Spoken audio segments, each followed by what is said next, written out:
Hey, hi everyone. Sorry, I was speaking on mute, it seems.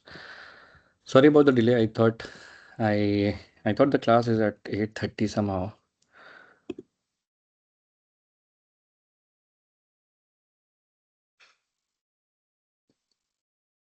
Good morning, everyone. Good morning.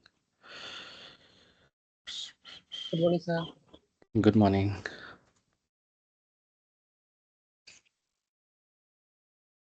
Okay, let's get started and let me get to.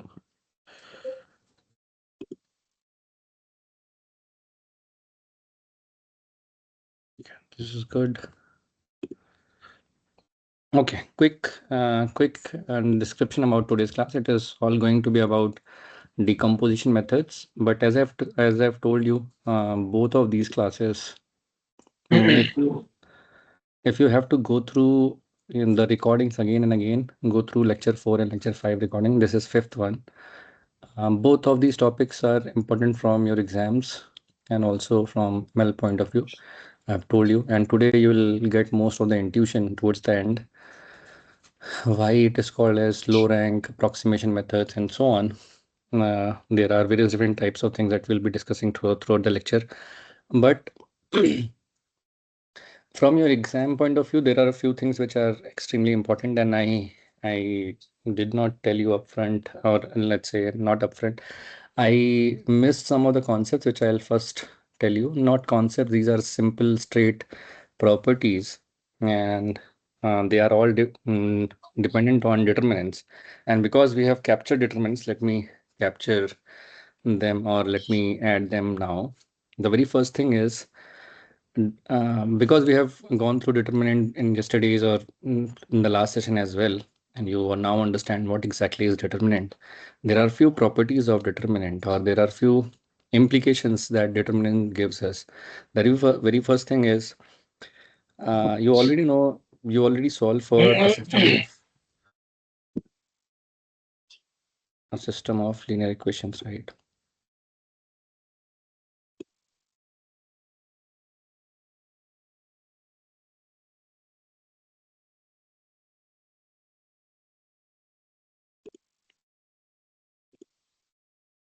First is you all solve for a system of linear equations, and a system of linear equation, for example, have a unique solution only when the matrix is invertible. So let's say a system of linear equation can be written down as ax is equals to b, right? And a system of linear equation, when you write it in this form, it is called as matrix notation. But think of it like you will have a unique solution of x, or you will have a unique x. Unique x is only possible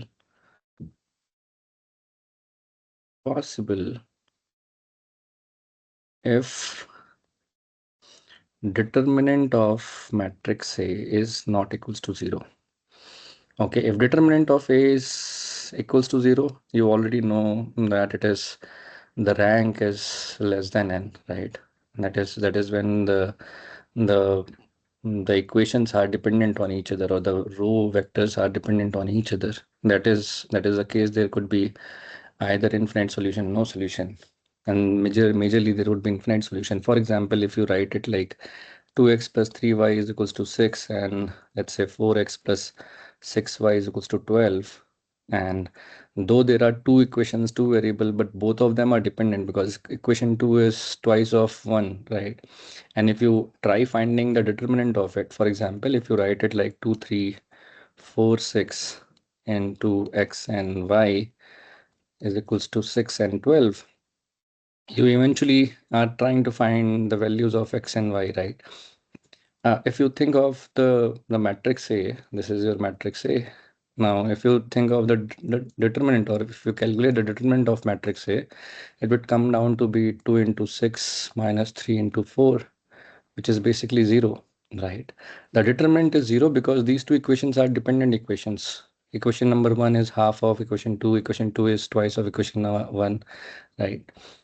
So in this case, the rank already is 1, right? The total rank or maximum rank that you could have is 2, but because the system is dependent set of equations, the system is composed of dependent set of equations, hence the rank is 1. So whenever the rank is lesser than the full rank, whenever rank of the matrix A is less than its full rank or possible full rank. When I say full rank, the full rank could have been 2, right? In this particular case for this matrix A. When it is less than, then in that case, obviously determinant of A is equals to 0. But if you have to have a unique solution, then determinant of A should not be equals to 0. Another viewpoint of it is, if you think of AX is equals to B, now I have told you the entire intuition revolves around this single equation, right? Every single thing that you see can be connected back to AX is equals to B in linear algebra, every single possible thing. So let's say if I multiply both sides by A inverse, it would be like A inverse AX is equals to A inverse B, right? I can write it like this, or else I can write IX is equals to A inverse B, or I can write X is equals to A inverse B. So, so think of how do you find inverse of a matrix? A inverse. How do you find inverse of a matrix? What would be the inverse of this particular matrix? What is the formula to find inverse?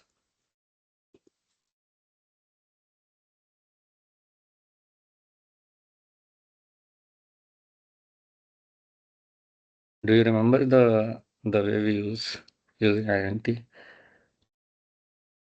Right, exactly. Someone wrote determinant 1 by determinant 2. Actually, the formula is adjoint of matrix A divided by determinant of A. You must have heard about how do we compute adjoint. It is based on all cofactors. Remember cofactors that we studied yesterday? Okay, that is it's all based on cofactors. But think of A inverse is 1 by determinants times something.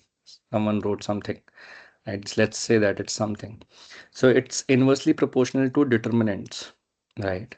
If determinant is 0, for example, if determinant is 0, then your matrix goes to infinity. Okay. And if determinant is very high, if determinant is the value of determinant is too high, then A inverse goes to 0. That is the relationship that you have. So basically, to have a solution, let's say X is equals to A inverse B, sorry, A inverse B. This is the equation that we have formed. For having a solution for X, you should be able to find A inverse. And to find A inverse, your determinant should not be equals to 0. You are getting that everything is connected. We started from here, we went to X is equals to A inverse B. If a matrix is invertible, a matrix is invertible only when the determinant is not 0, right? So basically, a matrix would have unique solution if or a system of linear equation would have unique solution if a matrix is invertible. You can also write the first statement that I wrote. You can also write it like uh, this system would have unique solution if A is invertible. This is good. Yes, no.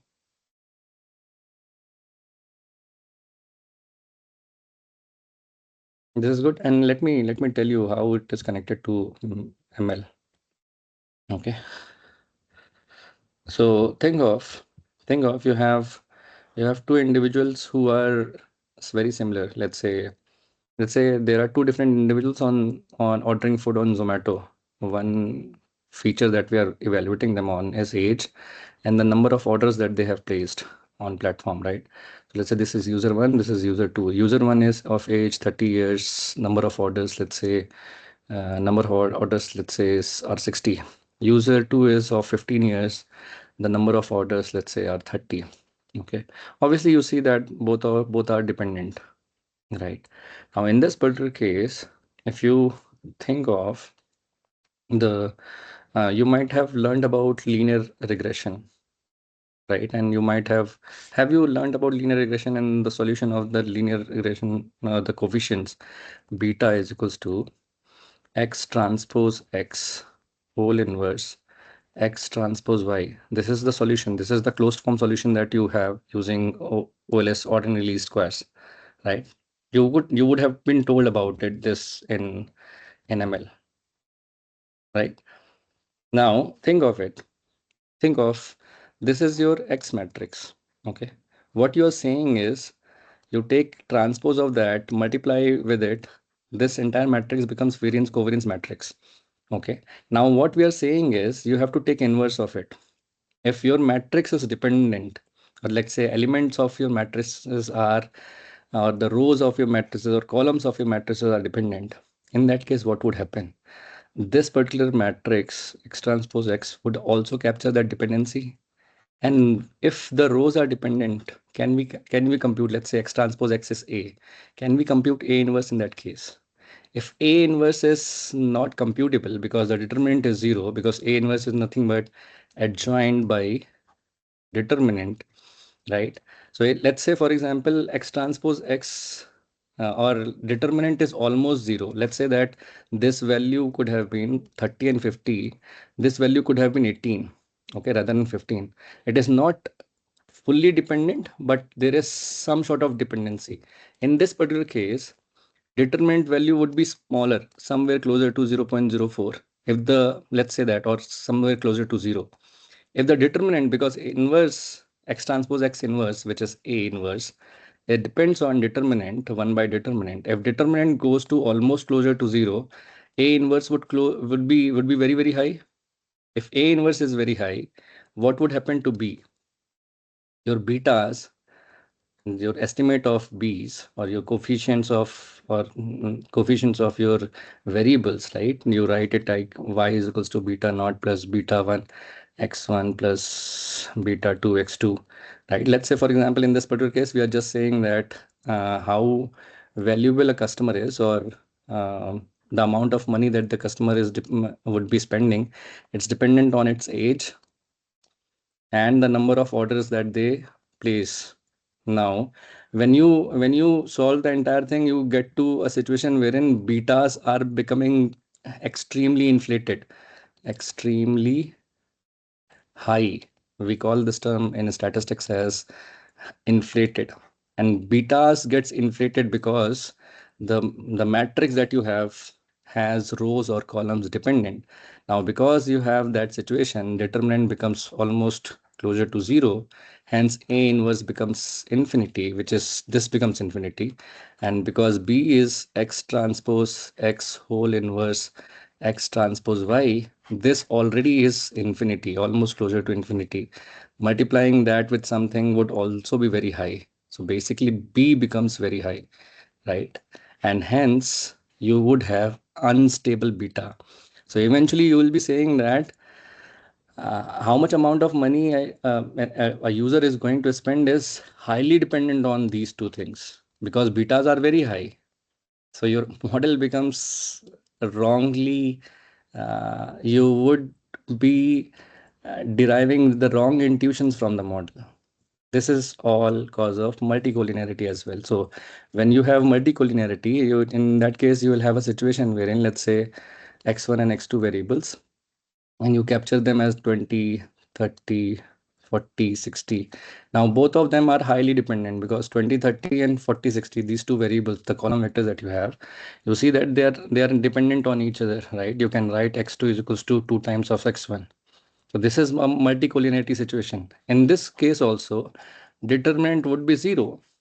And if determinant is 0, beta, the values of beta would be very high. And because betas would be high, you would be having wrong implications of the model, saying that the model is really, really good. But eventually, when you will test the model in real conditions, your model will fail. Good? Yes, no?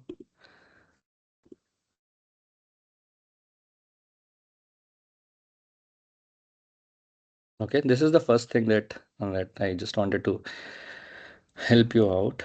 Now, the second thing is, and I am telling you all of this because I started with this because there are if people give you questions on determinant, They will obviously they can ask you questions like in what conditions this would have a unique solution. So if you already know that, and they give you a very big matrix, let's say a matrix is 6 cross 6, okay. In that case, if you have a 6 cross 6 matrix, you cannot go ahead and solve REF and then look out for whether they are unique. You should have a shortcut, and the shortcut is determinant. If determinant is not equals to 0, then only it would have unique solution. So as simple as that. You just find determinant, and they might give you, let's say for example, if I give you a 6 by 6 equations with something like, or 6 by 6 set of equations, the matrix for which looks like this: 2 0 1 0 1 0, right? 2 2 4 2 6, and then let's say 0 0 0 1 3 4 5 6, and then whatever those elements are. And if I ask you to expand this matrix, you obviously can expand it via first row or first column, because it becomes easier. Now let's say that these are also 0. Now the determinant becomes very easy, because you can just use this and this to find the determinant, right? All the other values are 0, right? So it becomes very easy to find determinant, and once you find determinant, you can directly say if the determinant value is not equals to 0, then you can directly say that the system of equations has a unique solution. As simple as that. I'll come back to your questions. You hold on to your thought. I'll just have to complete these three things, three important properties of determinant. Okay, and then I'll come to your question. Second is determinant of an upper triangular matrix. Determinant of an upper triangular matrix. So let's say U is upper triangular or lower triangular matrix. Determinant for of a upper triangular or a lower triangular matrix is uh, is equals to product of its diagonal elements. Product of diagonal elements. So basically, if you think of an upper triangular matrix, would be something like this. Let's say a 3 cross 3 gram matrix. We assume that as 1, 2, 3. And then let's say this is 4, this is 5, this is 6, and then this is 0, this is 0, this is 0. So if you see here, this is an upper triangular matrix, right? The values below the diagonal element all are 0. So this is an upper triangle matrix. In an upper triangle matrix, the determinant for that would be nothing but it's easy computation. You can directly do product of them. So let's say it would be 1 into 2 into 3, which is 6. So if someone gives you, and this is the kind of test that they would be testing you on, right? They might give you a 7 cross 7 matrix. Now they might ask you to find determinant of it. You cannot go and expand it via first row, second row. If you already know that it's upper triangular matrix, you just can take all the diagonal elements, multiply them together. That would be the determinant. Determinant would be nothing. Let's say this is A, this is B, this is C, this is D, this is E. So determinant in this particular case would be A into B into C into D or whatever, right? So that's so easy to compute. You don't have to go and expand the entire matrix using minors and cofactors to find determinants. Okay, so this is the second thing which would be very helpful for your exam. And I'm telling you all of this because last time there was a question, and I feel that these are the things which would be easily required for you from the exam point of view. Third thing is determinant of A. Okay, determinant for a matrix A is nothing but the product of its eigenvalues. So let's say the eigenvalues are lambda 1, lambda 2, lambda 3. If there are the A is n cross n matrix, there could be n eigenvalues. Hence, the determinant of A would be the product of its eigenvalues. Okay, so this is also important because let me tell you the kind of things that might be asked. Let's say if I tell you, like, let's say determinant of, and the other implication of this is determinant of the product of two matrices A and B is equals to determinant of A into determinant of B. This is also true. Okay. Now, let's say that I give you a matrix which is 3 cross 3. Let's say that 1, 2, 3, 4, 5, 6, 7, 8, 9. This is a 3 cross 3 matrix, as very simple. But let's say I ask you, let's say let me call it as A, and I ask you compute compute the determinant of A to the power 4. Okay. Now you already know by what we have written above, determinant of A B is equals to determinant of A into determinant of B, or you can just say that uh, determinant of A to the power 4 is equals to nothing but determinant of A into determinant of A into determinant of A, right, into determinant of A, or you can easily write it as determinant of A to the power 4. This is what you can write. Now, because determinant of A to the power 4 is determinant of A raised to the power 4, you can just find the determinant of this matrix, and then it would be easier for you to find determinant of A to the power 4. You cannot just keep taking square. Let's say you from A, you go to A square by multiplying A with A, then A square with A cube, and then A cube with A. That would be huge amount of calculation that you'll have to do, right? And then you will find A to the power 4. For example, if I give you a matrix A like this, 1, 2, 3, 4, 5, 6, 7, 8, 9. If I ask you what would be the what is the determinant of A to the power 100? Can you do those many calculations? Obviously not. Then these identities would be very helpful, right? So basically, from here, you can say that determinant of A to the power n is equals to nothing but determinant of A whole to the power n, right? So this is a simple idea that you have got. Good. Now the fourth thing is, this is the last identity. This is called as I forgot to tell you about traces. Okay, actually I told you slightly in the lecture 3, but traces of a matrix is, the trace is defined as the sum of the diagonal element. So trace is defined as the sum of diagonal elements of a matrix, elements of matrix. Okay. So trace is defined as the sum of diagonal elements, and trace is also defined as sum of eigenvalues. So for example, if I give you a matrix, let's say same matrix 1, 2, 3, 4, 5, 6, 7, 8, 9.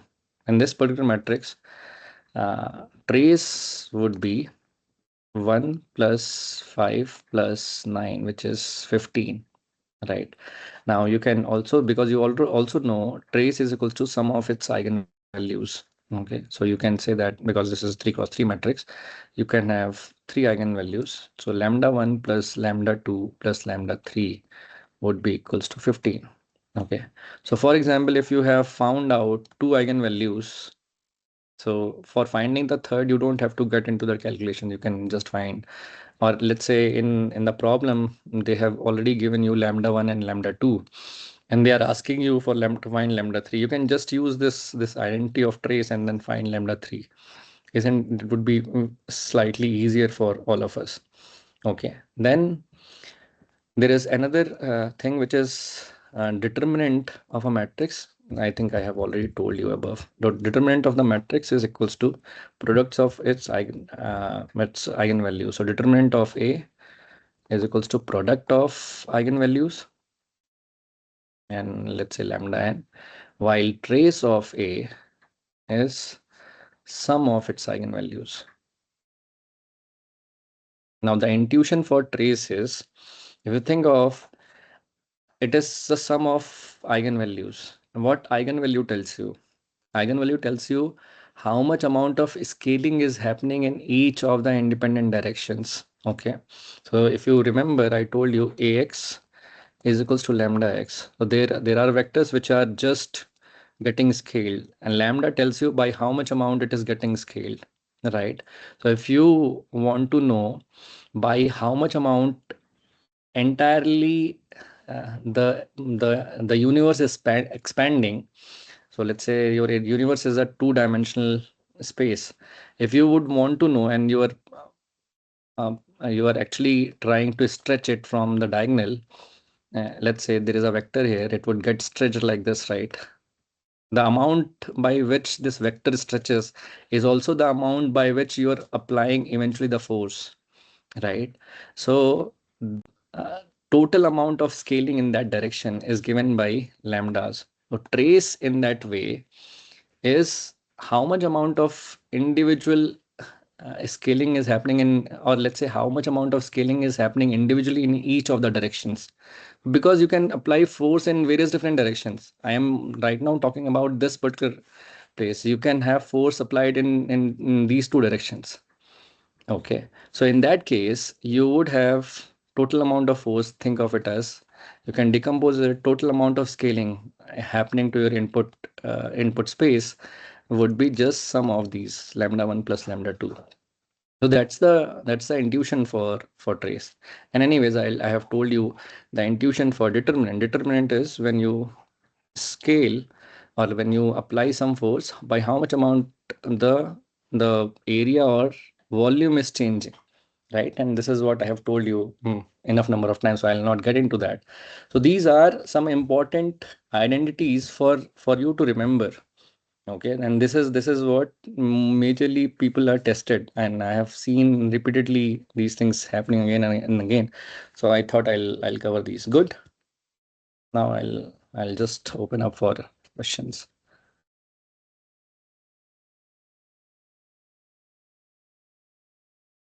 Mm, yeah, my voice is breaking, is it? No, sir, it was clear. Okay. No, not for me as well. Yeah, go ahead. So has had the question.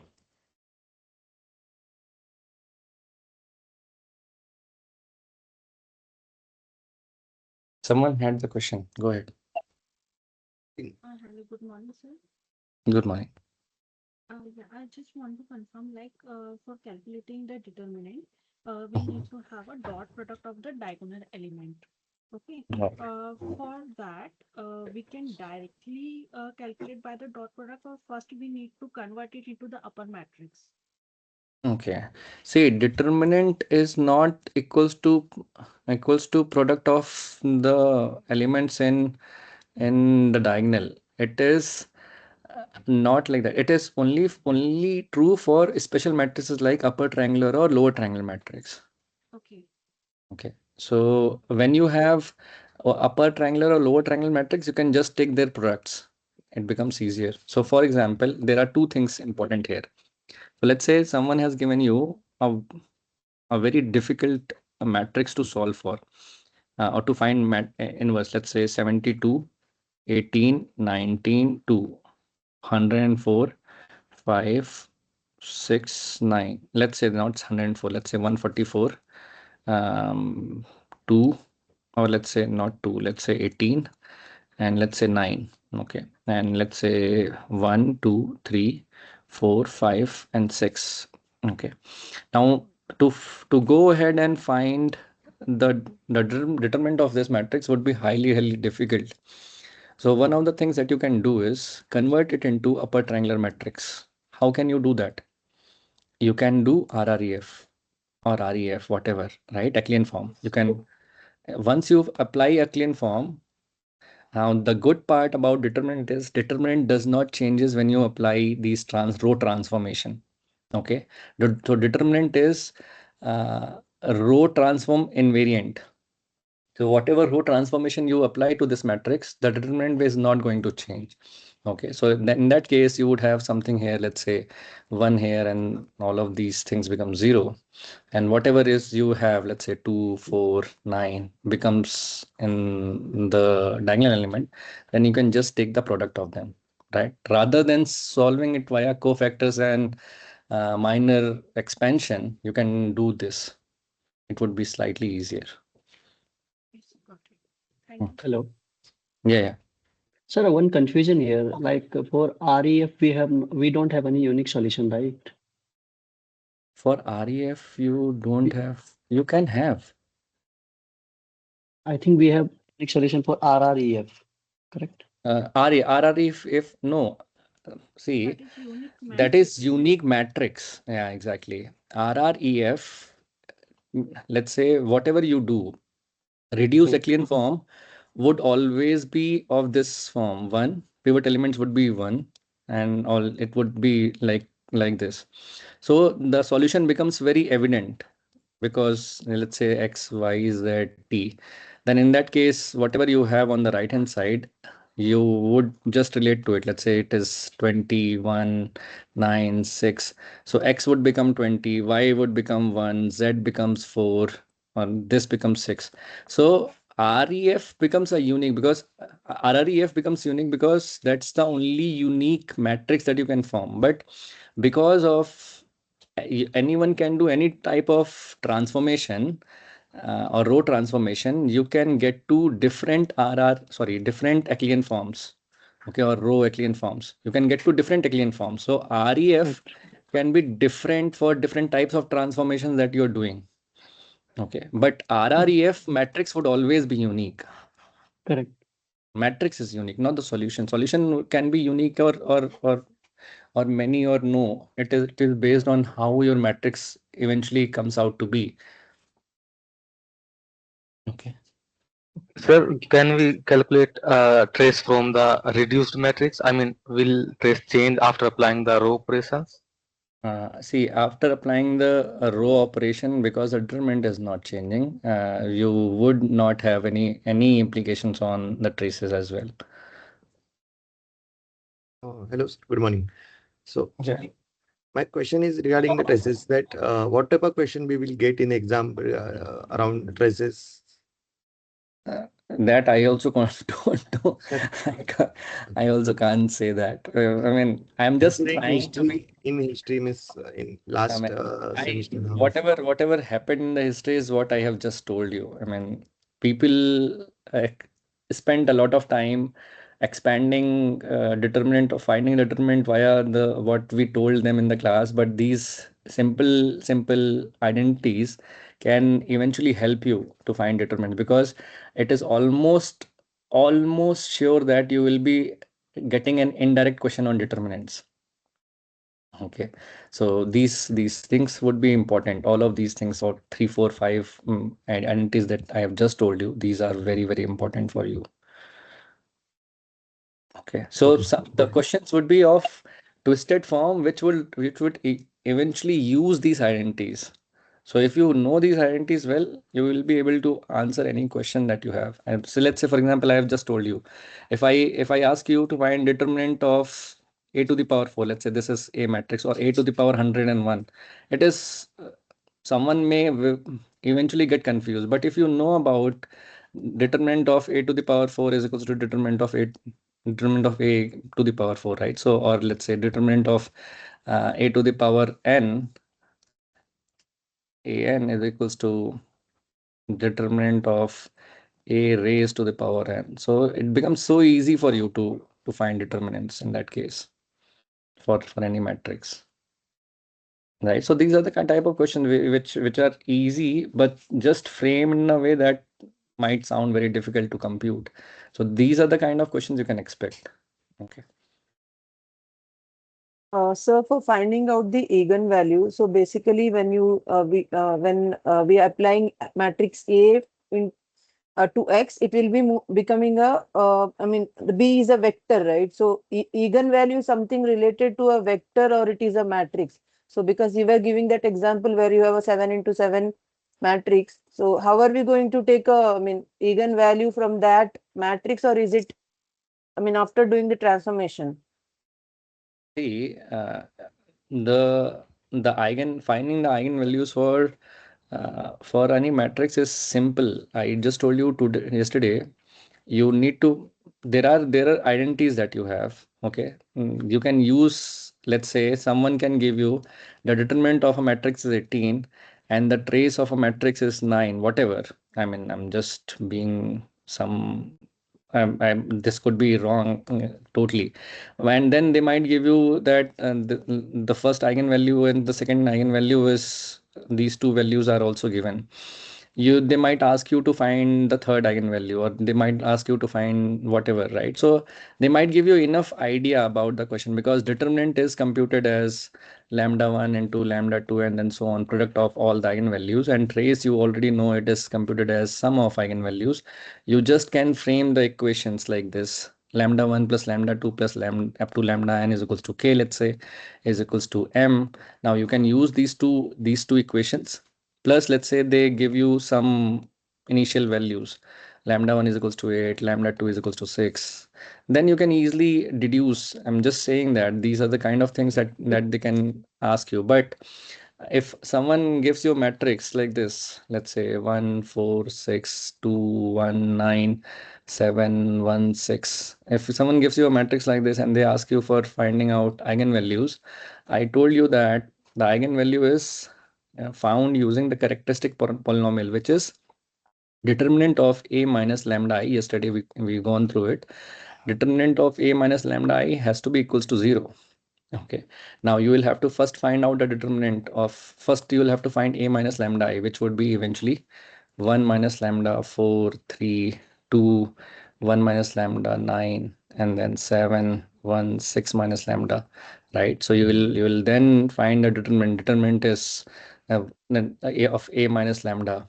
So you will expand it in this particular case, or you can take an ref of this and then find out. Let's say it would be further more complicated, so you can easily find out like this: 1 minus 2 times of the determinant of the cofactors, sorry, the minus, which would be 1 minus lambda 9 1 6 minus lambda, and then minus 4 times the other determinant, which be determinant of this submatrix, which is 2 9 7 6 minus lambda, plus 3 times the determinant of the submatrix, which is 2 2 1 minus lambda 7 1, right? So this is what it would be. Now you would have the equation formed in terms of lambda. You would have something like lambda cube minus 6 lambda square plus 3 lambda plus 9 is equals to 0, or something like this. So you'll have to, there are very less chances that they will give you a cubic polynomial. I mean, I have not seen these types of questions in last 3 4 years of time since I'm teaching. So there are very less chances. Okay, so they might give you a question wherein the entire equation reduces to square form: lambda square minus 5 lambda plus 6 is equals to 0, wherein it becomes very easy for you to just write it down as lambda minus 3 and lambda minus 2 is equals to 0, right? Which is lambda is equals to either 3 or 2. So they might give you something of this sort, or let's say they might give you a question wherein the matrix is slightly smaller to do all the computation. Remember, your exam is of 2 hours, so they are not going to test you to eventually do slogging for 2 hours. They are going to test your intuition, are you aware about the identities or not? Are you able to do something using identities, being very smart or not, right? So those are the things which would be important. Sir, my question is on computing the determinants using augmented matrix. So unless otherwise we reduce it to ref or RREF, there is no need for us to consider the augmented matrix, right? Right, that's Yeah, right. for computation of determinants. Right. Yeah, thank you, sir. Okay, let's get into the second next part, because that is also important for all of us. Okay. Sir, Yeah, go sir, ahead. I have one last question. Yeah, yeah. So if we swap the rows, in that case, does it become negative for every swap? Yes, if you swap the rows, then the determinant becomes negative, and the idea is very simple. If you think about A, B, C, and D, the determinant of this would be AD minus BC. If you swap the rows in this particular case, let's say C, D, A, B, then the determinant would be C, B minus AD, right? Which is nothing but minus AD minus BC. So determinant of swapped is equals to negative of determinant of not swapped. Yes. So because in REF, we also You do could swapping, start with right? In exactly. REF. You could swap. If you're not swapping, if you're taking the matrix as it is, okay, you're not swapping. Let's say 213, 619, 415. Okay. So if you are not doing swapping, determinant remains as it is. If you take REF upper triangular, the determinant is not going to be negative. Yeah. But if So you we have swap, to just keep in mind that how many swaps we did. That's all. exactly right. That's right. Thank you, sir. Because I feel that REF is the easy way. Right, definitely. Okay. Okay, I'll go through your questions. I mean, I see that. Unmute. Now, the second part of what we are going to do today is going to be very effective from exam point of view. I I'll should I say? So let's get into this part. Okay. We started with decomposition. We have just done eigen decomposition. Okay. We studied about and we did a problem on how do you find eigenvalues and eigenvectors for a given matrix, right? So we know about eigen decomposition, but there are, and yesterday I was telling you about spectral decomposition. Spectral decomposition. And you also have might be knowing about, some of you might be knowing about SVD, which is singular value decomposition. Singular value decomposition. Then there are too many decompositions which are there, but eventually these three things, eigen decomposition, composition, okay, spectral decomposition, and SVD, they are really important, and they are interconnected in some way. I'll tell you about, and not interconnected, but there is a hierarchy to them in which you'll have to study. Firstly, eigen decomposition, if you think of it, is only done for uh, square matrix. So the only dependency for doing an eigen decomposition is your matrix has to be square, basically, and cross n. The number of rows has to be equals to number of columns. Then only you can do eigen decomposition. A spectral decomposition is for a special type of square matrices. When you have a square matrix, which let's say is symmetric, for example, 2 1 1 2, this is a simple symmetric matrix. Okay, now if you have to take a decomposition of these types of matrices, you will eventually find that these matrices do a special type of transformation, and these matrices, when you have to decompose their transformation that they do, it eventually comes out to be like the transformation that these types of matrices do are of these types: rotation, scaling, and rotation. Okay, so basically they eventually this matrix can do a very complex transformation. This is a small matrix. Think of a very big matrix and doing the transformation in n-dimensional space. This is doing the transformation in two-dimensional space. You can easily visualize, and that's what we did yesterday, if you all remember. In this particular case, let's say 2 1 1 2 2 1 1, 2. This is already that, right? So if you think of the kind of transformation that it is doing, this is the kind of transformation it is doing. But if you have to eventually decompose this transformation into simple transformations, then you can write it like the first transformation that it does is rotation, then scaling, and then rotation again. Okay, and this is what a matrix A can be represented as or decomposed as rotation, scaling, and rotation again. We generally write it as like this, but in mathematical definition, we write it as uh, P D P transpose, or think of it as generally in your books it would be written as Q this and Q transpose. This is the matrix consisting of all the eigenvalues. Okay. This is the matrix consisting of eigenvectors, and this is the matrix which is the transpose of the other matrix. So for example, if you have to think of what type of transformation this matrix would be doing, think of it like this. Uh, let's say that you have a vector x. Okay. So if you think of multiplying matrix A into X, whatever A does to X, wherever it is, it dislocates this X vector to, it can be easily found out using, because you know that A can be decomposed like this. So it can be easily found out using Q, A, Q transpose into X. Okay, which is eventually first, it would rotate X vector in some direction. Okay, let's say for example, you had in two-dimensional space, this was your original vector.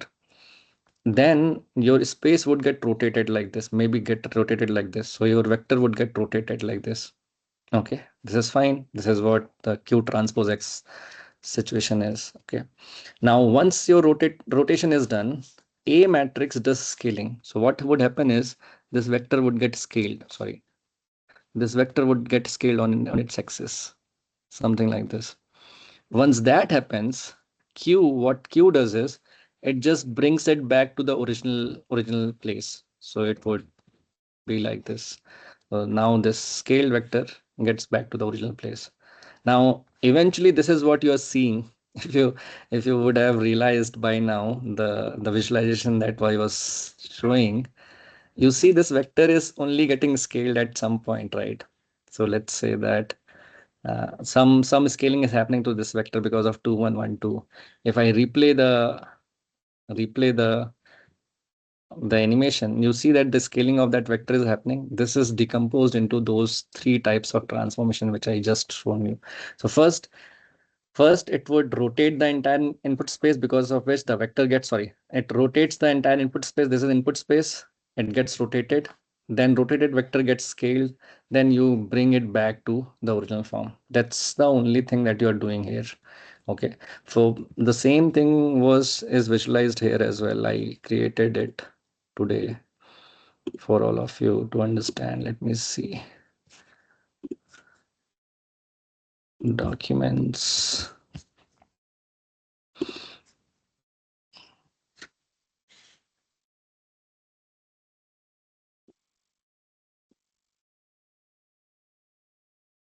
Okay, so think of it as you have the first step. Let me go back. You have the first step, which is rotation. You just saw rotation, right?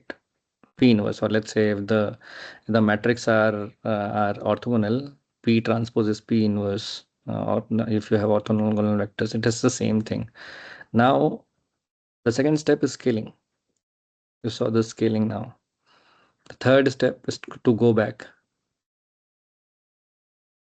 Good, right? That's what it does. So eventually rotate, scale, and rotate back. Right.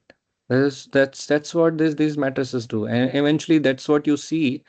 But the combined effect is what A matrix. When you multiply, think of it as when you multiply A with X, you eventually are shifting it to some new location. But what we are saying is that shift to a new location, can be easily visualized by first seeing where it gets rotated to, then seeing how it is getting scaled as, then rotated back. So then the entire shipment of X to B can be easily decomposed into simple. Let's say, for example, if you are going from A to B, you move from one way of saying that is you move from A to B, but eventually if you have to find out what intermediate places that you visited, C, D, you eventually move from A to C, C to D, and then D to B. That's what is the transformation, right? So these are basic steps that the matrix is taking to eventually make X vector to B vector, right? So that's the simple intuition for you. Apart from that, there is nothing else which is important in spectral decomposition. If you understand this intuition, there is nothing else which is important. Okay. Now there comes the concept of diagonalization, and this is what will be correct today. So diagonalization is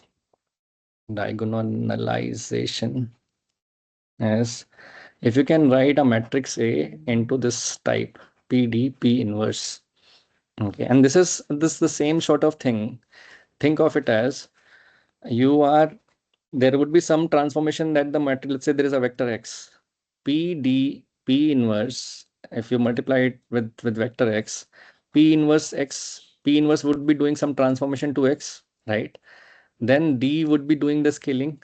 Whatever P does to X, it is just restoring that back, right? Because P, if you remember, I told you, P does some transformation, P inverse is just undoing it.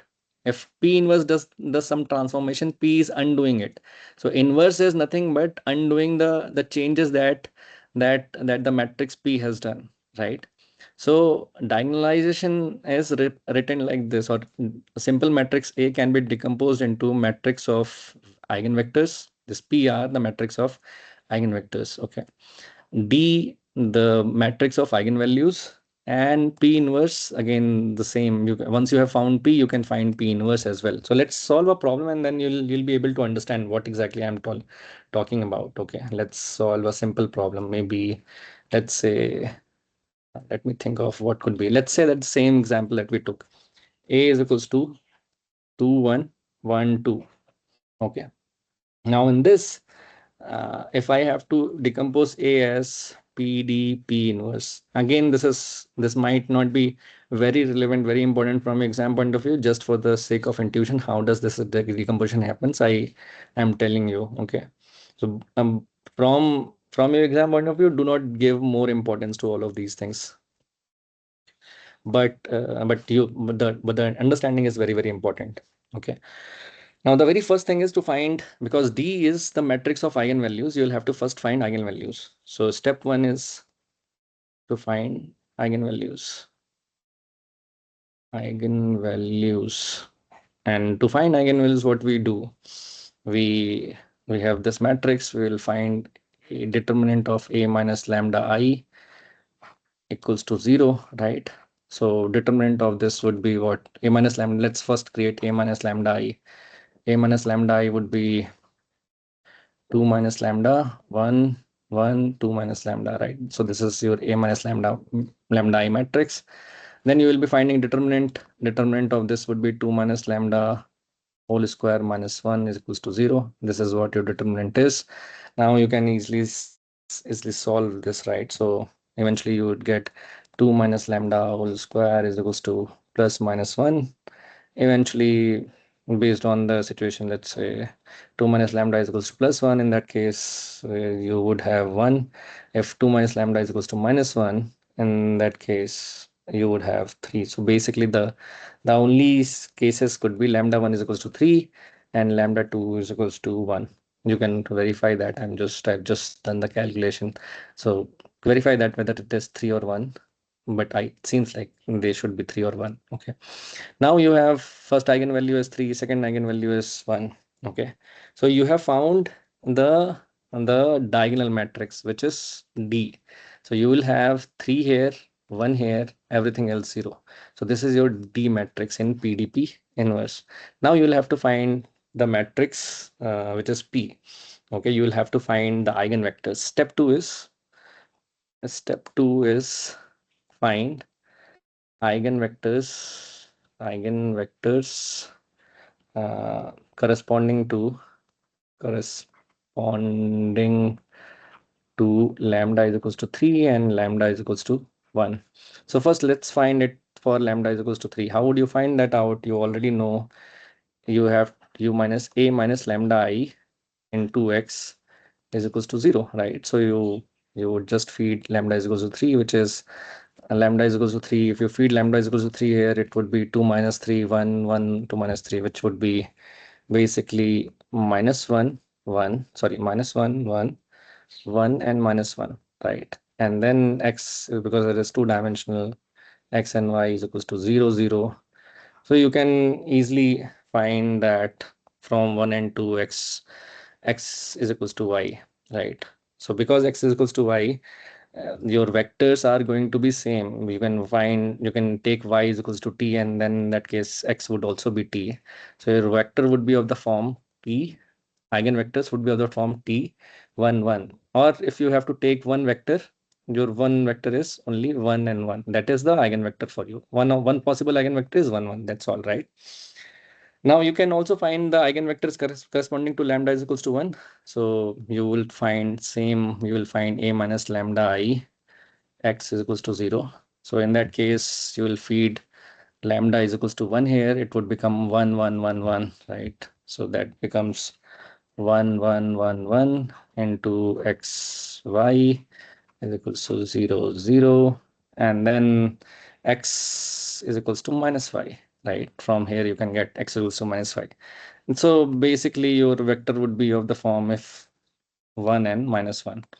So one of the eigenvectors can be 1 and minus 1. Now you have found the matrix. The matrix P is nothing but how whatever eigenvectors you have found. The first eigenvectors was 1 1, so you'll place it here.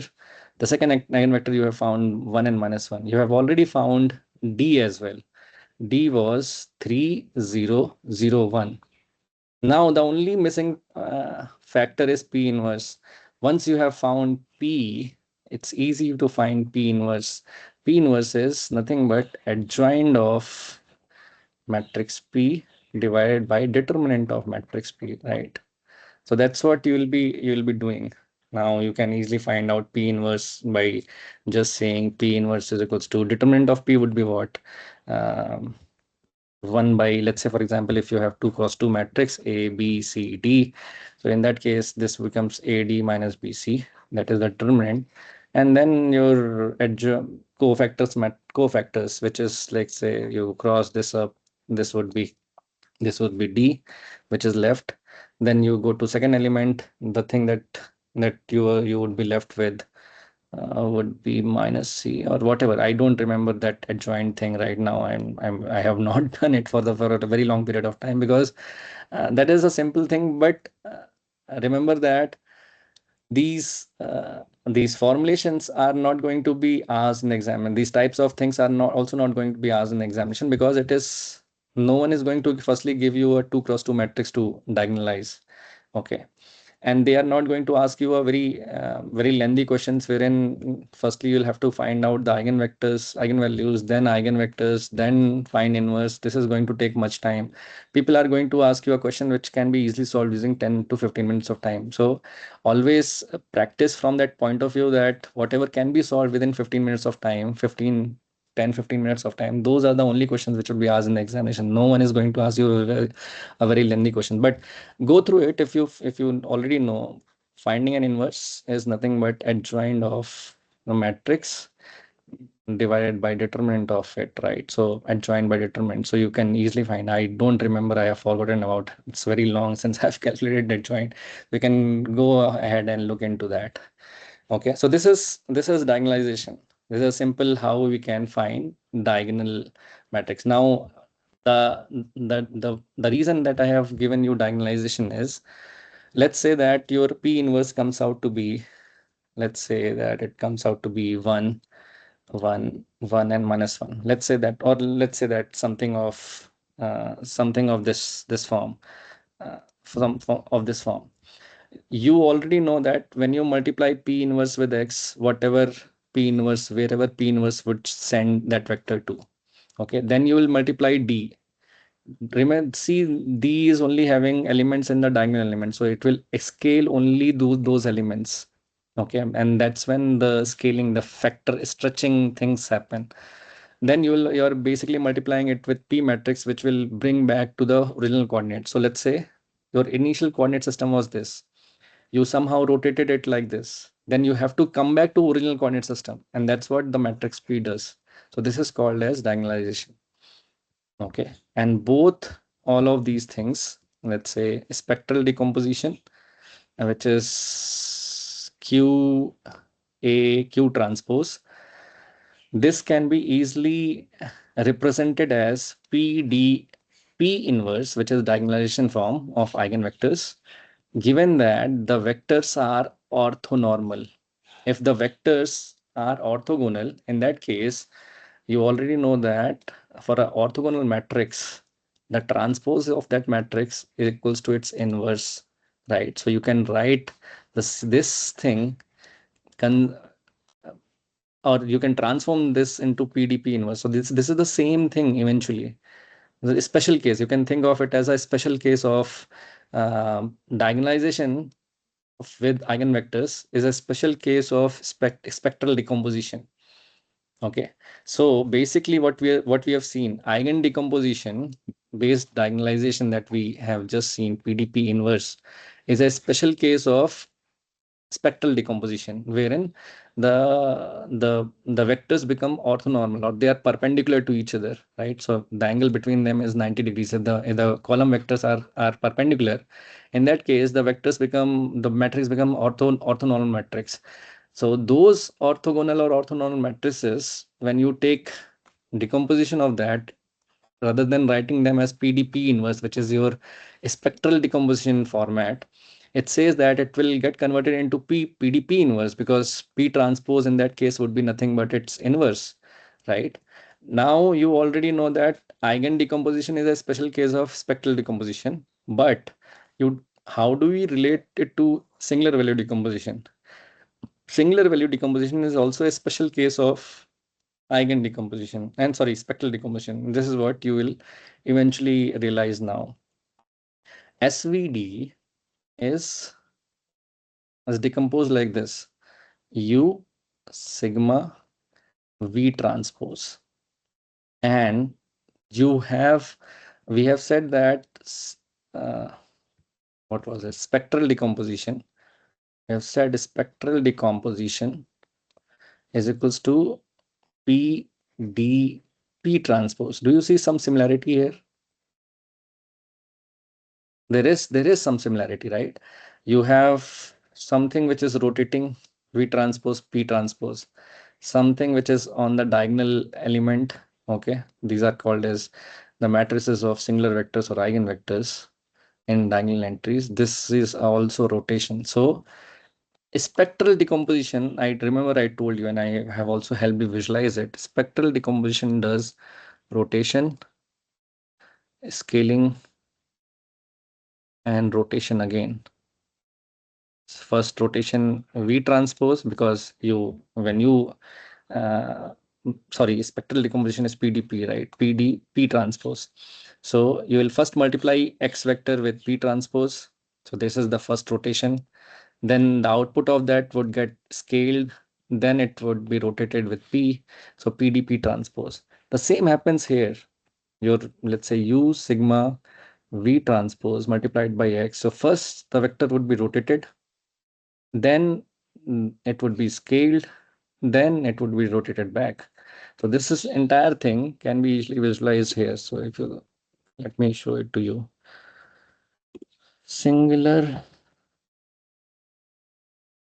value decomposition, or SVD.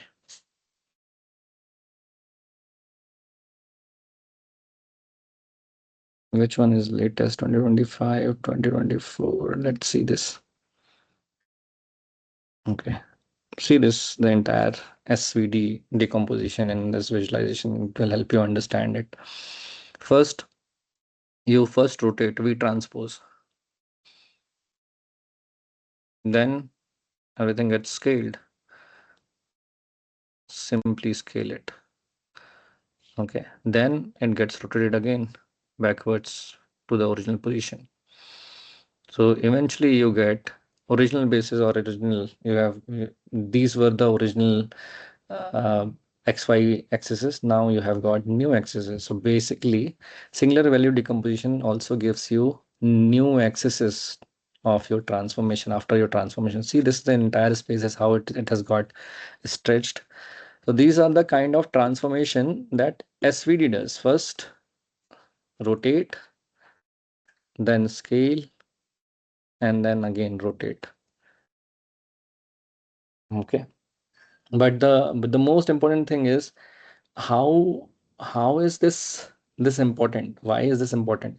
We'll do a problem and then you will understand why is this important. But before doing a problem, I'll just help you because you have now related this concept to rotation, scaling, and rotation. I'll just give you an ML perspective of it. And this is most important, more important than solving problems.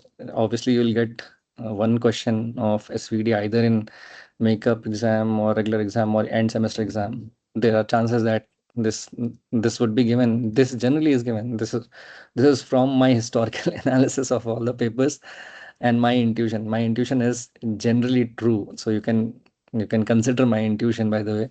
Uh, whatever I have seen in last 3 4 years of time, whatever I have spent with MFML, this type of question, singular value decomposition questions, because they are slightly lengthier.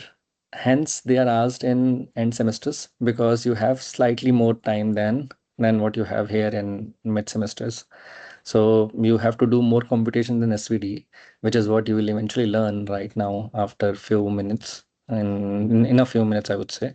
So let me show you the first. Let me show you the ML perspective of it. Okay. So think of, let me reload this. Think of you have a simple data, and the data is, let's say that this data is somewhat uh, scaled data. You might have learned about scaling of data, normalizing of data, right? So let's say that this is a normalized data, and this normalized data looks like there are two variables, x and y. Both of the two variables are very related, and you see that changing one variable is actually changing the other variable, right? So they are linearly related, and the linear relationship is very well captured here in this data. And this is two-dimensional data. Every data point is composed of two different points, right? Now think of what what SVD does. It tries to find out axes along which the rotation thing is important because it tries to find axes along which it can actually project the data on. So it first finds the axes. Now you have found the axis along which it can project, or it can project the data on, so that the after projection the variance of the projected data is maximum. See the length of projection here. If I project all of them here, all of these green points are having much longer range than if I would have projected on all of those points onto some other place. Just to help you understand. So let's say that you have data which looks like this. Think of it. Let's say that the data looks like this. This is what you had seen, right? If I project the data onto this line, so every data point would get projected here like this. These would be the places, or let me point this out. These would be the places wherein they would get projected, eventually get projected to, right? If I project onto that axis which I have drawn.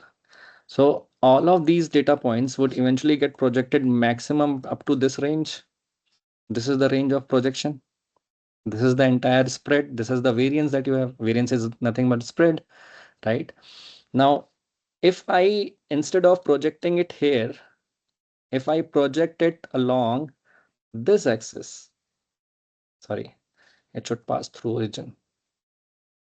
If I project it onto this axis, in that case, what would happen? This point would get projected here, this point would get projected here, this point, this point, this point, this point, and so on, right?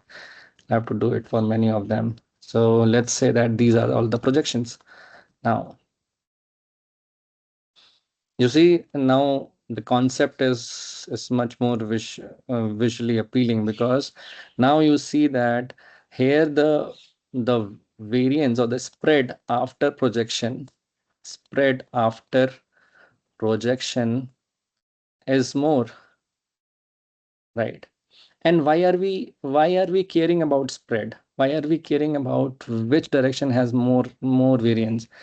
Think, what do you do in ML?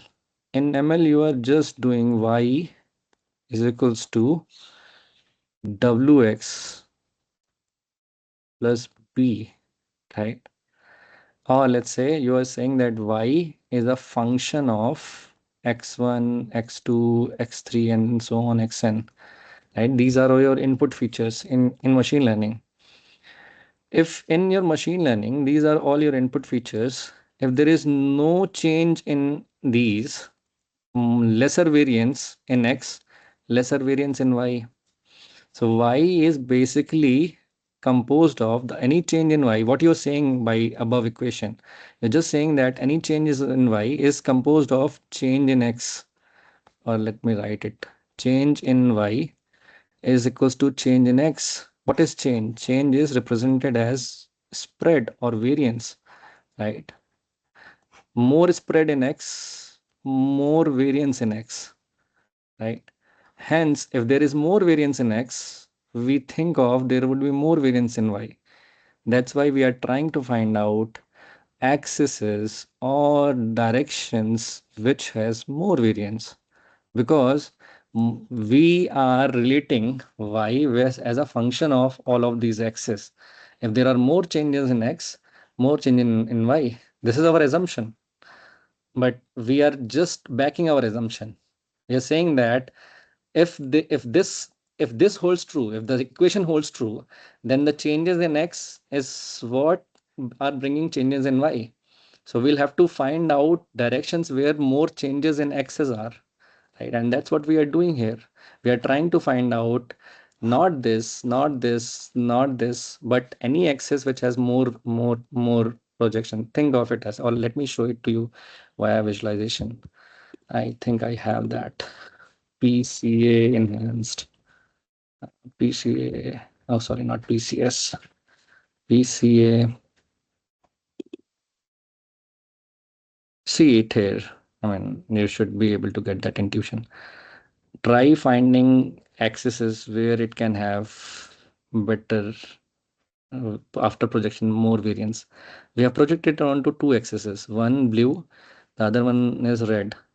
On red one, there is more range, more variance. On green one, there is lesser. So we'll forget just green.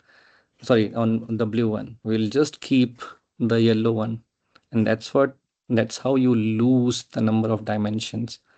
So you started with 2 dimensions. Now you have projected all of that data onto one direction which has more variance, and you have forgotten the other direction. Okay, so this line is all of these set of points which are only one unique value. Okay, so that's what helps you reduce variance. And this is the second part of your story is, once you have rotated your data, or let's say your axis in the direction of maximum variance, second is to project it. Okay, and then this is the projection thing which happens. This is what you see, and then you restore it. So rotate it back. So SVD is, think of SVD kind of is, you are trying to find out an axis along which there is more variance via rotation. Then you are trying to maximize the variance by scaling. Okay, which is after projecting onto this axis, which direction it gets scaled more. That's why the scaling factor comes in. Then rotate it back. So this is the entire intuition of that. Now your data is started. Remember that your data is started with 2 dimensional data. And every single point is 2 dimensions, right? What you did, first you rotated, Okay. Then you projected. Now after projection, everything became one dimension. Rotated back. You are now easy to use uh, entire one-dimensional data, which captures 98% of variance in the entire data. So you have forgotten just by sacking 2% of the variance in the data, you are able to minimize two-dimensional data into one-dimensional data. This entire line is one dimension, right? Every single point is just a value, a scalar value, right? So this is the intuition of SVT. This is clear. I'll just ask you here. This is clear, right? The mathematical perspective of, sorry, the dimension reduction perspective of this.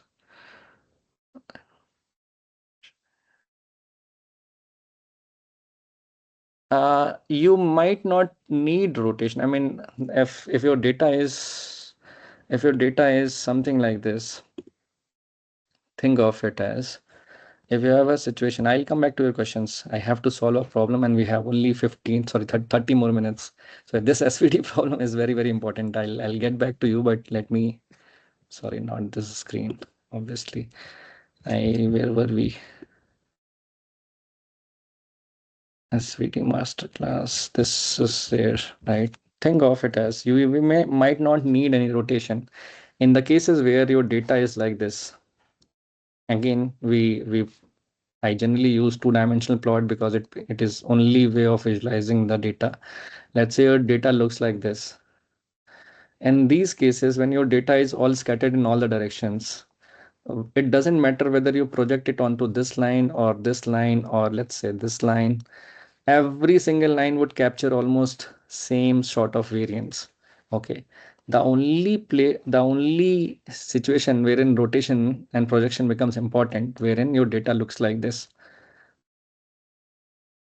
In that case, you can easily project the data wherein you see more variances happening. So this would be the axis on which you should be projecting rather than on this axis, because if you project it on this axis, everything would get contained within this range, right? And which is what you don't want. You want to project it onto an axis where the variance is more. Okay. Now this is the part that you have just realized. And when this thing would be more, when you will get to see this type of situation, these situations are only possible when you have high correlation in data. So when you have huge multicollinearity, when you have multicollinearity, or your input dimensions are very highly related to each other, or some of the input dimensions are related to each other. This is also one of the important things that you should remember. When your input dimensions are related, correlations would be high. This is the kind of situation you will be having, right?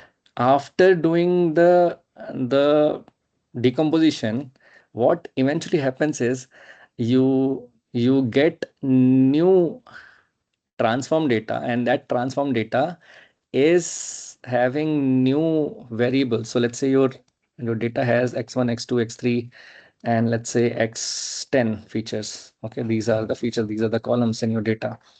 After doing the transformation, you will be actually finding, and this is what we'll just realize, we'll be finding new dimensions, v1, v2, v3, and v10.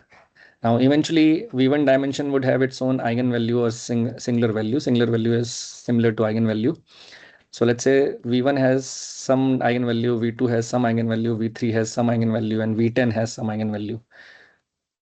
Lambda 10. Let's say lambda 1 is very high, 10. This is slightly high. This is also high, but all other eigenvalues are all not very high. So we'll just decompose them. We will just use this three-dimensional new projected data rather than using 10-dimensional. This initial data was 10-dimensional. Now you are going to use three-dimensional. Now the important part is here in the 10-dimensional data, x1 and x2 could have been very much related, highly correlated with each other.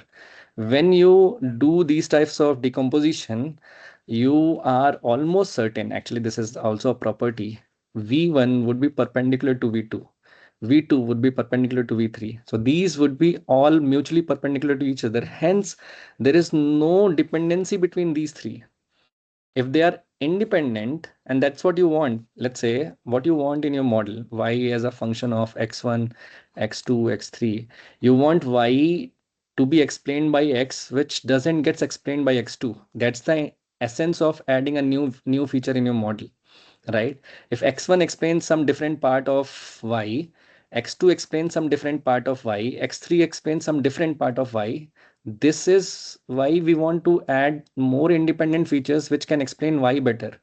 Now, these v1, v2, v3, these are all independent and they can explain y better. Hence, it's much easier to build your model using these v1, v2, v3, and your model would be much highly accurate than building your model with y is equals to x1, x2, and up to x10, right? Because they are all correlated, or some of them would be correlated. That's the intuition. Anyways, I'll just solve a problem on SVD and then I'll open up for questions. Okay, but I hope this intuition was easier for you to understand why SVDs and all are important. One other important thing is, and this is what I'll tell you after this problem solving. I think that would give you a simple intuition. Remember, SVD is all about uh, breaking a matrix into U, sigma, V transpose. These are called as left and right singular vectors. These are called as singular values, the matrix of singular value. Singular value is very much related to eigenvalue. Okay, actually, you will eventually see that singular value, which is called as sigma I, they are nothing but square root of eigenvalue or lambda I.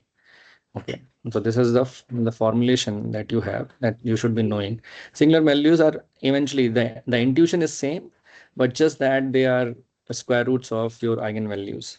Okay, so now let's say that you have a problem and the problem is given to you like this. There are chances that this type of problem would be asked in the exam, but again saying that less chances in midterm, more chances in end term, but you never know who would maybe surprise you with what, right? So it's better to practice it. Let's say that there's a matrix A, and this is obviously 3 cross 2 matrix that you see. Okay. Now to decompose this into U sigma V transpose, you would have to, the easiest is to find out the diagonal matrix, which is nothing but you find eigenvalues, take their square root, you will be able to find the sigma. Okay, but given that this is non-square matrix, how can we find eigenvalues? We will have to first do it square, or transform this in some way that it becomes a square matrix. Now think of A transpose A. Someone asked that question yesterday. And A transpose. Okay. If you think of A transpose A, this is 3 cross 2. A transpose A would be 2 cross 3 multiplied with 3 cross 2. Eventually, your output would be 2 cross 2, which is a square matrix. A transpose is 3 cross 2 multiplied with 2 cross 3, right? Which is 3 cross 3. Now, A transpose gives you a 3 cross 3 square matrix. A transpose A gives you 2 cross 2 square matrix. But which one is easier for you to solve for eigenvalue? Obviously, a 2 cross 2 matrix. So let's solve for A transpose A. So eventually what you're doing next, you'll be doing is you'll first make the matrix square. A transpose A. A transpose A would be nothing but you would write the matrices as change this row as columns, which eventually would be 3 0. This particular row as columns, which is 0 2. This particular row as columns, which is 0 0, right? A transpose, and then you'll multiply with A, which is eventually 3 0 0 2, and then 0 0, right? And then what it becomes, let's say 3 cross 2, 2 cross 3 was 3 cross, eventually you will have 2 cross 2 matrix, which is 9 0 and 0, right? So basically 9 And then 3 into 0 is 0, 0 into 2 is 0, 0 into 0 is 0, right? And then 0 into 3, 2 into 0, 0 into 0, that's 0. Then 0 into 0, 2 into 2 is 4, and 0 into 0. So basically, this is the matrix that you have found out. It's good that you have found a diagonal matrix. Now, the good part about diagonal matrix is the eigenvalues are its diagonal element. Yeah, remember we discussed about upper triangular, lower triangular matrix, and these types of diagonal matrices. The important thing about diagonal matrix is if you have been given a diagonal matrix and you have to find the eigenvalues of those diagonal matrices, the eigenvalues are nothing but the the eigenvalues of the matrix would be nothing but the entries in the diagonal elements. So herein the eigenvalues would be directly rather than going ahead with a minus lambda I determinant of this equals to 0. And eventually you can do that. This is simple 2 cross 2 matrix. You can find that out. But because this is a diagonal matrix, nothing else is there up uh, on the right hand side, nothing else below as well. So your eigenvalues are nothing but 9 and 4. Okay, so lambda 1 is equals to 9, lambda 2 is equals to 4. So these are the two eigenvalues that you have found. Now you will have to find out singular values. Singular, remember I told you singular values, and I'll give you intuition in one of the classes, in the next class maybe, why this is the square root of that. But singular value 1 would be nothing but the square root of 9, which is 3. Singular value 2 would be the square root of 4, which is nothing but 2. So you have found the singular values, okay, which are 3 and 2. So now you think of your sigma is already got constituted, okay, because sigma would be, remember that your output matrix was 3 cross 2. So how your matrix can be 3 cross 2? The very first thing would be you would have your U matrix, which is 3 cross 3, right? And then you would have your sigma matrix, which is 3 cross 2. And then you would have the last matrix, which is 2 cross 3. V transpose, it has to be 2 cross 3. Now, when you multiply all of them together, you eventually would get 3 cross 2 matrix. So your sigma needs to be 3 cross 2. But what you have found only two values of sigma 1 and sigma 2. So how you will be writing them down is, here you will have the first singular value, which is 3, okay, then 0, because it's all diagonal element entries, right? Then here it would be 0, then 2, then the last one would be eventually 0, 0. So this becomes your sigma matrix. This is the matrix of singular values.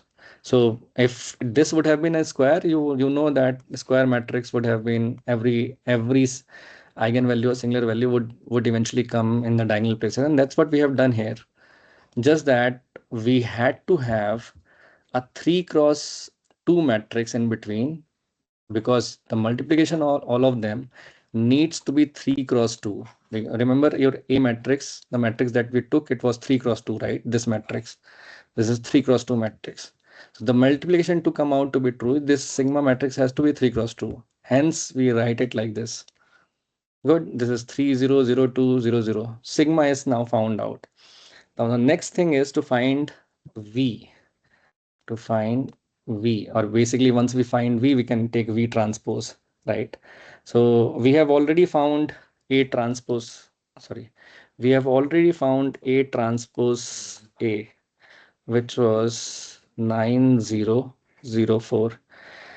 Now the eigenvectors of this matrix A transpose A, okay, the eigenvectors of this matrix A transpose A is nothing but is what V is. So we'll have to find the eigenvectors of this matrix.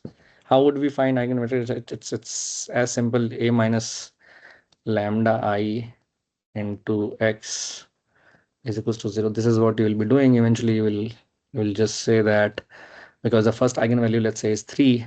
So 9 minus 3 is 6, 0, 0, 1 into xy, right, is equals to 0 or 0, 0. So eventually you get 6x plus y is equals to, or let's say 6x plus 0y. 6x is equals to 0 and y is equals to 0. So eventually what you are getting, this is not right, is it? Did I do a mistake here? Did I do a mistake? Could you find the mistake out here in this? Did I do a mistake? No, right? Let me solve it again. This is A transpose A. A minus lambda eventually would be 9 minus lambda. Lambda is 3, which is 6, 0, 0, 4 minus lambda, which is right. This is 4, 6, 0, 0, 1.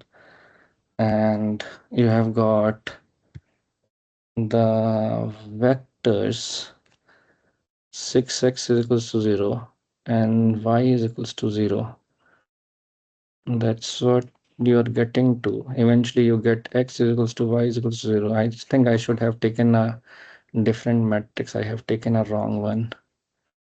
But here it seems that the eigenvector, it's always a 0, which is wrong. Let me think of what it could be.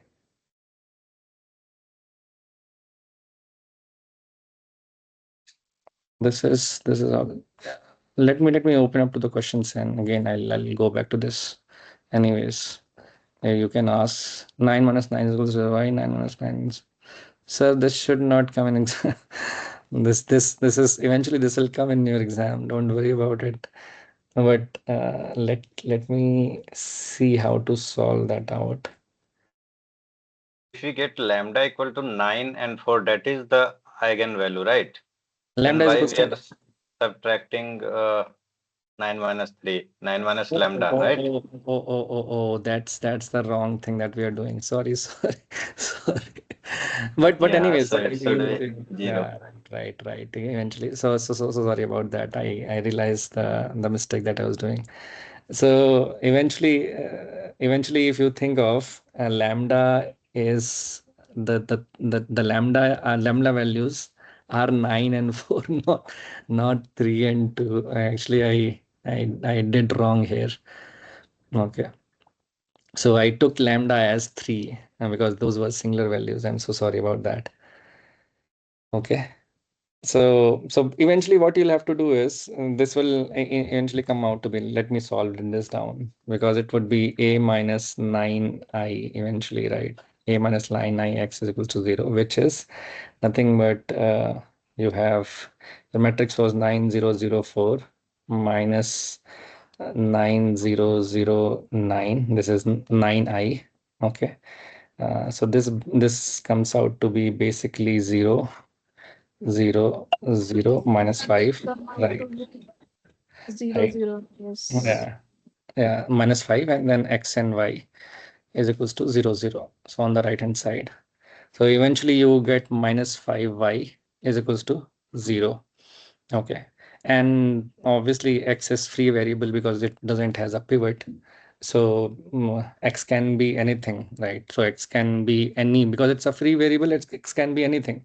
So you can take x as, let's say, if you take x as 1, because y is already 0, so the vector becomes 1, 0.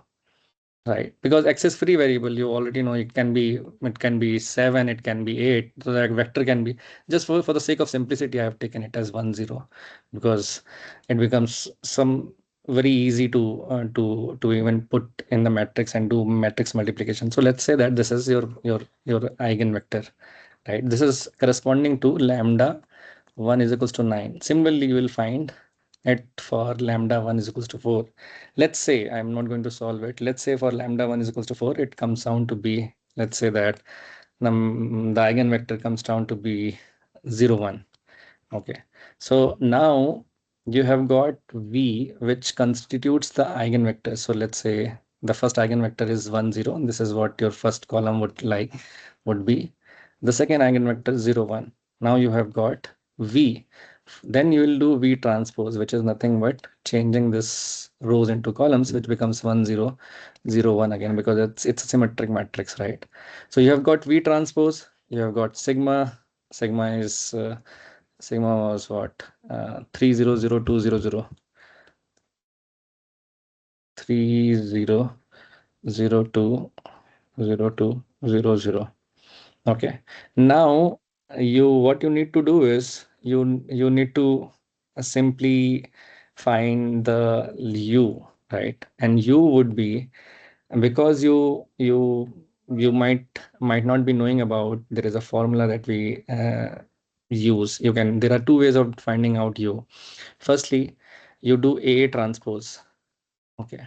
And A transpose would be a 3 cross 3 matrix. And then you go into the lengthy part wherein you find lambda 1, lambda 2, lambda 3, and then you find their eigenvectors associated with them.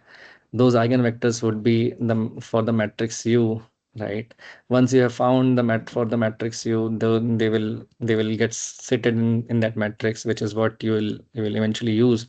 But that is a very lengthy way, because you will have to first do this computation. Then you will have to find the eigenvalues of that matrix. Then you will have to find the eigenvectors, and then eigenvectors of those would be sitting in the matrix U. Rather than doing that, we'll use this formula, which is slightly easier. Ui is equals to A times AVI by sigma I. I'll give you the idea in the next class. This y sigma is equals to square root of eigenvalue. Remember, sigma I is equals to square root of eigenvalue, and ui is equals to AVI by sigma I. It will take some time. I don't want to stretch into that, but remember that this is what I'll cover in the next class. Okay. But ui is equals to AVI by sigma I. Using this simple formulation, you can just multiply matrix A with first vector. For example, if you think of matrix A was what? 3 0 0 2 0 0. You will multiply it with first vector. Let's say the first vector that we had was 1 0, right? So this is the numerator part. Numerator part comes down to be, if you multiply it with this, both of them, eventually you will get, because this is 3 cross 2, right? And this is 2 cross 1, the output would be 3 cross 1. And eventually you will be getting 3 into 0 plus 0 into 0, 0 into 1 plus 2 into 0, 0, 0 into 1 plus 0 into 0, 0. So eventually you are getting 3 0 0, right? So this is the first vector that you have got. Similarly, let's say this is the first vector, or the numerator part of first vector. Then you will divide this entire thing by sigma 1. Sigma 1 is what you have got as 3. So this entire vector would get divided by 3, which will eventually get as 1 0 0, right? So this is the first eigenvector of your matrix U. Similarly, you can find U2, and then you can easily create those vectors. Okay, this is how you can find out. Now the third would eventually be 0, because you already know that the eigenvalue is 0 there. Okay, so this is the entire case. Eventually, what you have to do is, in this particular problem, again I am telling you about, if this comes in your exam, and I'll give you enough practice material today to solve all of these things. SVD is important because it decomposes everything into rotation, scaling, and rotation. I have given you enough understanding about it. Middle matrix is the matrix of singular values. These singular values are nothing but the square root of eigenvalues. Okay, now given a matrix which would be non-square matrix, because this is 3 cross 2, any matrix which is m cross n, wherein m is not equals to n, that would be a rectangular matrix. In those cases, you can do a singular value decomposition. Okay, so that is also the reason why, for doing data reduction, we generally do it via singular value decomposition, because in our general ML use cases, data would be of long form. I told you yesterday, right? Data would be of long form, wherein there would be no more number of rows, more number of users. Think of Netflix, more number of users than the features that you are measuring them against, right? So rows would be more than the columns. Hence, it would be always be of long form, or as a rectangular matrix. This is a simple representation of that. Now, for finding, because singular values are nothing but the square root of eigenvalues, you'll have to first find out eigenvalues. But for finding eigenvalues, you need to transform them into a square matrix. So one of the transformation that you can do is A transpose A, which eventually decomposes the matrix into 2 cross 2. A transpose gives you 3 cross 3. You can solve either using this or using this, but because this is 3 cross 3, you will have to find out 3 eigenvalues, which is slightly tedious. Rather than doing that way, you can go with 2 cross 2, which is simple. Okay, now you have got A transpose A matrix, you find eigenvalues of them. This was a simple case because everything held out at diagonal element, because this was a diagonal element at diagonal matrix. It was easy for me to find out the eigenvalues, which was 9 and 4. Then I found singular values by taking square root of them.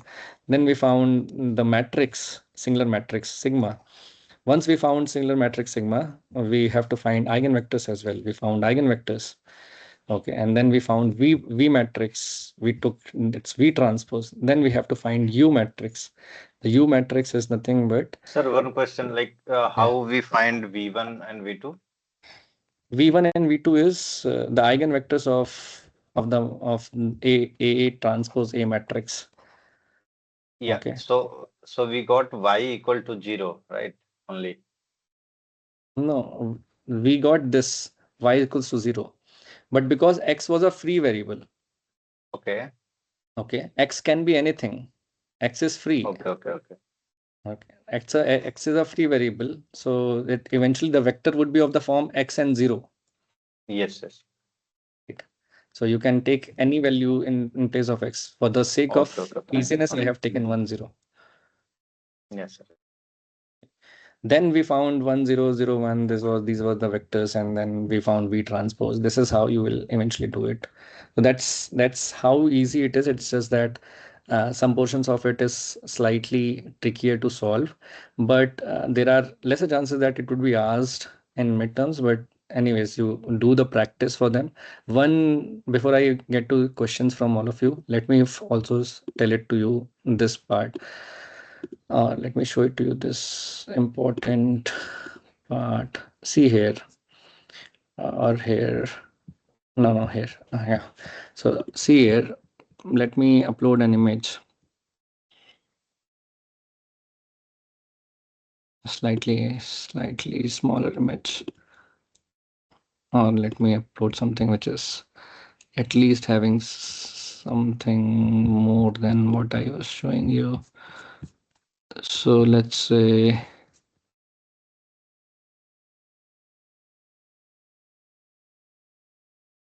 no media images.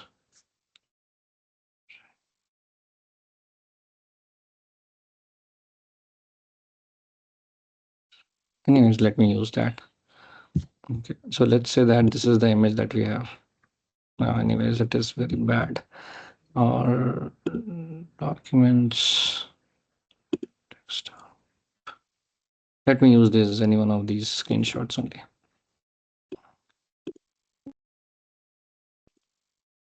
Okay, let's say that this is that. Now you see, that we have, you can decompose a matrix into singular values. Okay, but think of how you can write any matrix like this. What I have just written down on the page, let's say, let me also show it to you how it all would help you understand low rank decomposition. This is also important for you from your ML point of view. Think of what I just wrote at the top was, let you had the matrices which were U matrix, wherein you had U vector, U1 vector, and let's say U2 vector and U3 vector, right? And V, wherein you had V1, let's say that V1 vector, V2 vector, V3 vector, and let's say that sigma, okay, wherein you have sigma 1, 0, 0, 0, 0, 0, sigma 2, 0, 0, 0, sigma 3. Let's say that this is how it could be. Now, given that when you write A is equals to U sigma V transpose, understand that if you multiply U and sigma, eventually this with this, right? What you'll be getting? You will be getting sigma 1 U1, right? Sigma 2 U2, sigma 3 U3. This is what you'll be getting, right? When you multiply this thing with V transpose, let's say that these are the V1 transpose vector, V2 transposed vector, V3 transposed vector, right? So when you multiply this, eventually you are going to get sigma 1 U1 V1 transpose plus sigma 2 U2 V2 transpose plus sigma 3 U3 V3 transpose. Okay. Now each one of these are rank 1 vectors. No, sorry, rank 1 matrices. For example, just to help you out, why I'm saying this is a rank 1. Let's say that U1 comes out down to be 1, 2, 3. Okay. And V1 transpose comes down to be V1 transpose comes down to be, let's say that 4, 5. Okay. When you multiply them together, let's say 1, 2, 3, 1, 2, 3, and 4, 5. Okay. Whatever, what you will be getting, 3 cross 1 and 2, 1 cross 2. It would be 3 cross 2 matrix, which eventually would be, let's say 4, 5, right? 4, 5, 8, 10, 12, 15, right? This is what you'll be getting. Let's say that this is what you have, but you eventually see that 8, 10 and 4, 5, the first two rows, they are all dependent. 4, 5 is half of 8, 10. 8, 10 is twice of 4, 5, right? If you think of similarly for 12 and 15, 12 and 15 is 3 times of first row. So rank of this is equals to 1. So each one of these decomposition is rank 1. This is rank 1. This is rank 1. This is rank 1. Eventually, when you add this, you will have rank 1 plus rank 1 plus rank 1. Rank would be 3. If you have more additions, you will have a rank n. But if you have to use lesser rank, let's say, if you have to decompose a matrix using lesser rank, let's say sigma 1 value is very high. This is almost close to 100. Sigma 2 value is only 2. Sigma 3 value is 1. And all the other values are in decimals. Rather than using rank and decomposition, you can just use these three to have rank 3 decomposition. So your matrix would be easier to be decomposed using, or let's say your matrix can be easily represented using a rank 3 decomposition, which would have more important features in your model and uncorrelated than anything else. And that's what I was showing you here on this page when I was showing you the image. Now let's say singular values, right? K is equals to 1. If you take the first singular value, see the approximation of the image on the right hand side. When you do rank is equals to 2, 3. When you take K is equals to 2, remember sigma 1, U1, V1. This is with K is equals to 2. With K is equals to 6, 7, 8, 9, 10, you are able to see how it is getting cleared up. Now with almost 50, you are able to at least decompose very similar image of the input image, right? You don't need 100 200 decomposition of their matrix. Singular rank K or rank doesn't need to be 259. You can have a lower rank approximation of this image and even get same quality as of the same image without even storing most of the values. And this is why we can easily compress a matrix into small size, right? And that's what helps you singular value with this formula that I wrote down. Eventually what we can write is, think of it as any matrix is A is written as U sigma V transpose.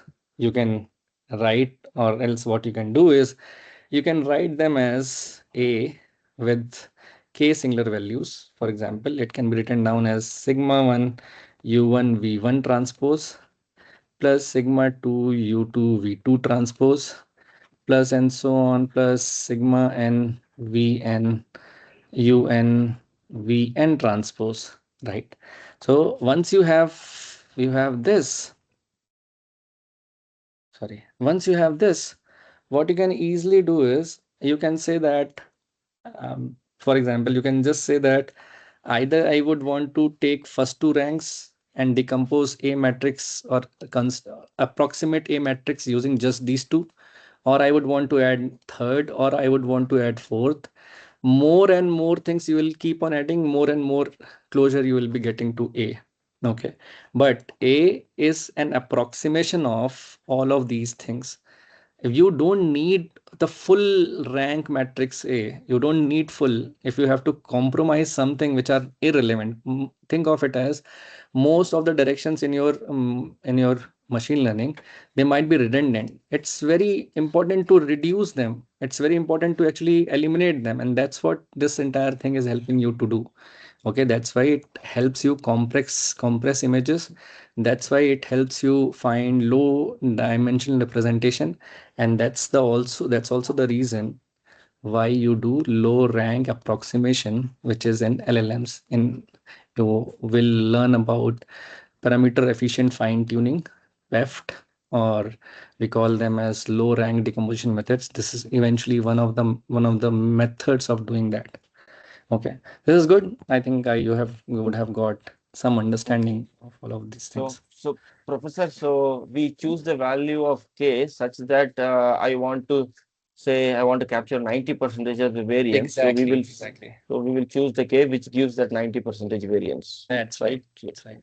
Okay.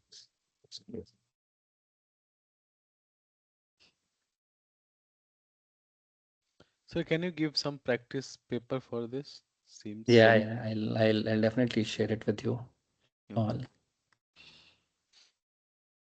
This ends up our linear algebra component.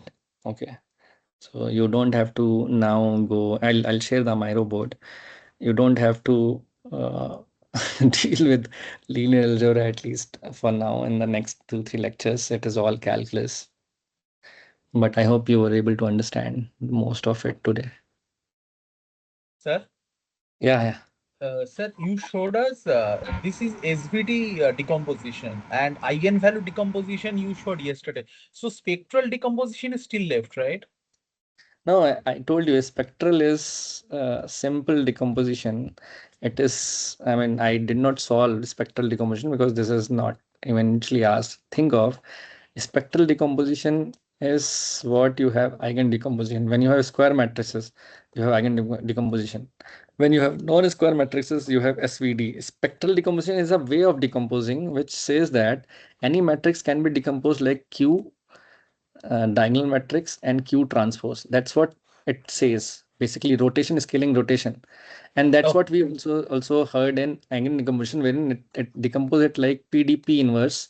In SVD, it decomposes like U sigma V transpose. So it's all same thing. So singular decomposition is just this generalized form of both of them.